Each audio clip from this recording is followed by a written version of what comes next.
ഇവിടെ ഇന്നലെ ഡൽഹിയിലെ കേരള ഹൗസിലെ നമ്മുടെ കനയ്യകുമാർ, കോൺഗ്രസിന്റെ നേതാവ് ഇപ്പൊ കനയ്യകുമാറിനെ കേരള ഹൗസിൽ നിന്ന് പുറത്താക്കി എന്നൊരു പരാതിയിൽ അന്വേഷണത്തിന് നിർദ്ദേശം നൽകിയിരിക്കുകയാണ് മുഖ്യമന്ത്രി V D Satheesan.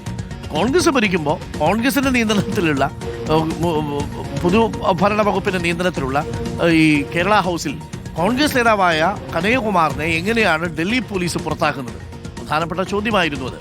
Officer on special duty NSK ഉമേഷിനെ ചുമതലപ്പെടുത്തിയിട്ടുണ്ട്. എന്താണ് സംഭവിച്ചത് എന്ന് അന്വേഷിച്ച് റിപ്പോർട്ട് നൽകാനാണ് നിർദ്ദേശം. റെസിഡന്റ് കമ്മീഷണറുടെ നടപടി ഗൗരവത്തിലെടുത്ത് സംസ്ഥാന സർക്കാർ ഇപ്പോൾ കാര്യങ്ങൾ നീക്കിയിരിക്കുന്നു. ആദിൽ പാലോട് ഇന്നലെ അവിടെ ഒരു വല്ലാത്തൊരവസ്ഥയായിരുന്നു എന്നാണ് ഞാൻ മനസ്സിലാക്കുന്നത്. കനയ്യകുമാറിനെ പോലൊരു നേതാവിനെ കേരള ഹൗസിൽ നിന്ന് ദില്ലി പോലീസ് വന്ന് ഇറക്കിക്കൊണ്ടു പോവുക എന്നൊക്കെ പറയുക, അതിന് റെസിഡന്റ് കമ്മീഷണർ ഈ കനയ്യകുമാർ റൂം ബുക്ക് ചെയ്തിരുന്നില്ല എന്ന് നിലപാടെടുക്കുക. ഇപ്പോൾ ഇതാ സർക്കാർ അന്വേഷണം പ്രഖ്യാപിച്ചിരിക്കുന്നു. എന്താ സംഭവിച്ചത് കേരള ഹൗസിൽ? അതിൽ അരുൺകുമാർ, ഞാൻ കേരള ഹൗസിൽ തന്നെയാണുള്ളത്. കേരള ഹൗസിന്റെ ഒരു വശത്തെ ആ ദൃശ്യങ്ങളൊന്ന് കാണിച്ചു കൊടുത്താൽ അതാണ് റെസിഡന്റ് കമ്മീഷണർ ഓഫീസിലേക്ക് പോകുന്നത്. ആ വഴിയിൽ വെച്ചാണ് പ്രശ്നമുണ്ടാകുന്നത്. നമ്മൾ ഈ ദൃശ്യങ്ങൾ സൂം ചെയ്ത് കാണിക്കുന്ന അവിടെ പോലീസുകാർ നിൽക്കുന്നുണ്ട്. ഇന്നലെ കനയ്യകുമാർ ഇവിടെ എത്തുന്നു. തനിക്ക് ബുക്കിംഗ് ഉണ്ട്, തൻ്റെ സുഹൃത്താണ് ബുക്ക് ചെയ്തത്, സുഹൃത്തിൻ്റെ പേരിലാണ്, എനിക്ക് അദ്ദേഹത്തെ കാണുകയും വേണം എന്നാവശ്യപ്പെട്ടുകൊണ്ടാണ് അകത്തേക്ക് വന്നത്. അപ്പോഴേക്ക് റെസിഡന്റ് കമ്മീഷണറും കേരള ഹൗസ് അധികൃതരും പറഞ്ഞു, ബുക്കിംഗ് ഇല്ലാത്ത, സ്വന്തം പേരിൽ ബുക്കിംഗ് ഇല്ലാത്ത ഒരാളെയും അകത്തേക്ക് കടത്തിവിടാൻ കഴിയില്ല. ഗവർണറുണ്ട്, ചീഫ് ജസ്റ്റിസ് ഉണ്ട്, മാത്രമല്ല സമരം നടക്കുകയാണ് ഇതിനടുത്ത്, അതുകൊണ്ട് പറ്റില്ല എന്ന കർശനമായ നിലപാട് സ്വീകരിക്കുന്ന സ്ഥിതി ഇവിടെ ഉണ്ടായി. അപ്പോൾ തർക്കിച്ചുകൊണ്ട് അകത്തേക്ക് കനയ്യകുമാർ കടന്നു വന്നു. കനയ്യകുമാർ തനിക്കിവിടെ ഇരിക്കുന്നതിൽ എന്താണ് പ്രശ്നം എന്ന് ചോദിച്ചു. അപ്പോഴാണ് RC ഇടപെടുന്നത്. പുനീത് കുമാർ IAS, മുതിർന്ന IAS ഉദ്യോഗസ്ഥനാണ് കേരളത്തിൻ്റെ റെസിഡന്റ് കമ്മീഷണർ. അതോടുകൂടി ഒരു വാക്കുതർക്കത്തിലേക്ക് കാര്യങ്ങൾ മാറി. ഒരിക്കലും ബുക്കിംഗ് ഇല്ലെങ്കിൽ ഇവിടെ ഇരിക്കാൻ കഴിയില്ല എന്ന നിലപാട് പുനീത് കുമാർ എടുത്തു. അതോടെ വാക്കുതർക്കമുണ്ടായി. ഒരു കേരള ഹൗസിലെ പ്രതികരണമാണോ? കേരളത്തിൻ്റെ സംസ്കാരം ഇതല്ലല്ലോ എന്ന ചോദ്യമാണ് കനയ്യകുമാർ ചോദിച്ചത്. പിന്നാലെ അദ്ദേഹത്തിൻ്റെ ഓഫീസിൻ്റെ വാതിൽക്കൽ ഇരുന്ന് കനയ്യകുമാർ പ്രതിഷേധിച്ചു. അപ്പോഴാണ് ഏറ്റവും പ്രധാനപ്പെട്ട നടപടി ഉണ്ടാകുന്നത്. ദില്ലി പോലീസിനെ കേരള ഹൗസിൽ നിന്ന് വിളിപ്പിച്ചു. അതിനുശേഷം ദില്ലി പോലീസ് എത്തി കനയ്യകുമാറിനെ ബലമായി ഇവിടെ നിന്നും പുറത്താക്കുന്ന സ്ഥിതി ഉണ്ടായി. ഇത് ആ സമയത്ത് ജോൺ ബ്രിട്ടാസ് അടക്കം ഇവിടെ ഉണ്ടായിരുന്നു. ഒരു പരിഹാസത്തോടെയായിരുന്നു അദ്ദേഹവും സംസാരിച്ചത്. കേരള ഹൗസ് പ്രത്യേകിച്ച് UDF സർക്കാരിൻ്റെ കാലത്ത് പ്രവർത്തക സമിതി അംഗമാണ്.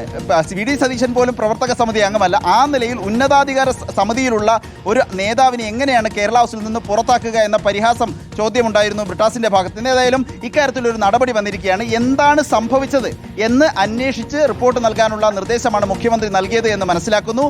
Officer on special duty Umesh IAS ഇക്കാര്യം പരിശോധിക്കാനായി ചുമതലപ്പെടുത്തി എന്ന വാർത്ത കൂടി നമ്മൾ ലഭിക്കുകയാണ്. ഏതായാലും വിഷയത്തിൽ മുഖ്യമന്ത്രി ഇടപെട്ടിരിക്കുന്നു. ഗൗരവത്തിൽ തന്നെ ഈ വിഷയത്തെ കാണുന്നു മുഖ്യമന്ത്രിയും സംസ്ഥാന സർക്കാരും എന്നാണ് മനസ്സിലാക്കാൻ സാധിക്കുന്നത്. UDF സർക്കാരിൻ്റെ കാലത്ത് ഒരു കോൺഗ്രസിൻ്റെ പ്രധാനപ്പെട്ട ഒരു നേതാവിനെ ഇവിടെ നിന്ന് ബലമായി ഡൽഹി പോലീസിനെ വിളിച്ച് ഇറക്കി വിടുന്നു. അതിനുശേഷം കനയ്യകുമാർ പുറത്തേക്ക് പോയപ്പോൾ പറഞ്ഞ വാചകങ്ങൾ പ്രധാനമാണിത്. സംസ്ഥാന സർക്കാരിൻ്റെ കാര്യമല്ല, മറിച്ച് ഇവിടെ ഗവർണറുടെ രാജാണ് നടക്കുന്നത്. ഗവർണർക്ക് വേണ്ടിയാണ് എന്നെ പുറത്താക്കുന്നത്. ഈ ഉദ്യോഗസ്ഥൻ്റെ നിലപാട് കേരള സംസ്കാരത്തിന് ചേർന്നതല്ല എന്നുകൂടി വിമർശനം കനയ്യകുമാർ ഉന്നയിച്ചിട്ടുണ്ട്. മുഖ്യമന്ത്രി വിഷയത്തിൽ ഇടപെട്ടു എന്നതാണ് ഇതിലെ അപ്ഡേറ്റ്. Arunkumar, okay, thank you. Adil പാലോടാണ് വിവരങ്ങൾ നൽകിയത്. ഇന്നലെ ശരിക്കും പറഞ്ഞാൽ എംബാരസ്ഡ് ആയി പോവുക എന്നൊക്കെ പറയില്ലേ, അതുപോലെയാണ്. കോൺഗ്രസിന്റെ പ്രവർത്തക സമിതി അംഗമാണ് ഈ കനയ്യകുമാർ. അവിടെ മറ്റാരുടെ പേരിലാണ് റൂം ബുക്ക് ചെയ്തിരുന്നതെന്നാണ് മനസ്സിലാവുന്നത്. സാധാരണ അങ്ങനെ നിലയിൽ വരുമ്പോൾ അറിയപ്പെടുന്ന നേതാക്കളാണെങ്കിൽ അങ്ങോട്ടൊന്നും ഇറക്കി വിടുന്ന പതിവൊന്നുമില്ല. അപ്പോഴാണ് നമ്മുടെ റെസിഡന്റ് കമ്മീഷണറുടെ വരവ്. പേര് ചേർക്കാത്ത ആൾക്കാരെ ഒന്നും ഇവിടെ ചേർക്കൂല കേട്ടോ എന്ന് നിലപാടെടുക്കുന്നു. എന്തായാലും കനയ്യകുമാറിനെ ദില്ലി പോലീസ് ആർക്കെതിരെയാണോ സമരം ചെയ്യുന്നത് അതേ ദില്ലി പോലീസ് ഒന്ന് കനയ്യകുമാറിനെ പിടിച്ചുകൊണ്ട് പോകുന്നു. ഒന്ന് ആലോചിച്ച് നോക്കൂ. ചുരുക്കത്തിൽ വേടനെതിരെ കൊച്ചിയിൽ കേസെടുത്തത്, കനയ്യകുമാറിനെ കേരള ഹൗസിൽ നിന്ന് ഇറക്കി വിട്ടത് ഒക്കെ ഗുരുതരമായ വീഴ്ചയാണ്. ഇതൊക്കെ ശ്രദ്ധിക്കണം. ഇല്ലെങ്കിൽ വലിയ രീതിയിലുള്ള വാർത്തകളായി മാറുക മാത്രമല്ല, അത് ശരിയല്ല എന്നത്തെ നിലപാടുണ്ടാവുമല്ലോ. ഇപ്പോൾ എതിരാളികൾ പോലും അക്കാര്യത്തിൽ എതിരഭിപ്രായം പറയില്ല. അപ്പോൾ കനയ്യകുമാറിനെ അവിടെ താമസിപ്പിച്ച ആർക്കും അത്ര ബുദ്ധിമുട്ട്? അദ്ദേഹം AICCയുടെ പ്രവർത്തക സമിതി അംഗമല്ലേ. അദ്ദേഹത്തിന് കേരള ഹൗസിൽ മറ്റൊരാളുടെ പേരിൽ റൂം ബുക്ക് ചെയ്തിട്ട് അവിടെ വന്നിരിക്കുന്നതിന് എന്താ തടസ്സം?